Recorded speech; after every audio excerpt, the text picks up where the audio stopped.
আশা দিয়ে দিয়ে সে আমার সাথে করেছে। সে 1 মাসের 29 দিনই সে আমার কাছে থাকিছে।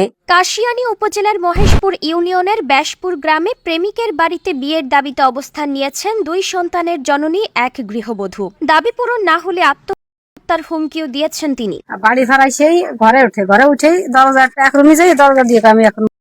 এ ঘটনার পর অভিযুক্ত প্রেমিক মোহাম্মদ আশরাফ শেখ বাড়ি ছেড়ে পালিয়ে গেছেন বলে জানা গেছে। স্থানীয় সূত্রে জানা গেছে, ওই নারীর প্রায় 14.5 বছরের সংসার জীবনে 12 বছরের এক পুত্র এবং 10 বছরের এক কন্যা সন্তান রয়েছে। তার স্বামী দীর্ঘ 4 বছর ধরে এক হত্যা মামলায় কারাগারে রয়েছেন। এই সময়ের মধ্যে প্রায় 2 বছর আগে আশরাফ শেখের সঙ্গে তার প্রেমের সম্পর্ক গড়ে ওঠে। নারীর অভিযোগ, বিয়ের আশ্বাসে তাদের মধ্যে একাধিকবার শারীরিক সম্পর্ক স্থাপন হয়। সম্পর্ক বেশি হয়েছে, সে আমারে মনে করেন বিভিন্ন আশা দিছে।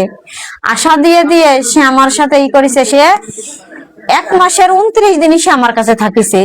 সম্প্রতি বিষয়টি এলাকায় জানাজানি হলে গত 28 তারিখে আশরাফ তাকে বিয়ের প্রতিশ্রুতি দিয়ে চলে যান। পরে তিনি আশরাফের বাড়িতে গেলে পরিবারের পক্ষ থেকে তাকে গ্রহণে অস্বীকৃতি জানানো হয়েছে। অভিযোগ রয়েছে, আশরাফের মা তাকে গালিগালাজ ও মারধর করে বাড়ি থেকে বের করে দেয়। তার বাড়ি উঠার পরে তার বাপ মা আমারে বিভিন্ন ধরনের গালিগালাজ, এরপরে একের পর এক লোকজন হ্যারাস আমারে, এই লোকানে ওই লোকানে আমারে রাত্রে মোটরসাইকেলে উঠে দিয়ে আমার হাত ধরে টানাটানি, এইভাবে সারাটা রাত আমারে বসাই করেছে।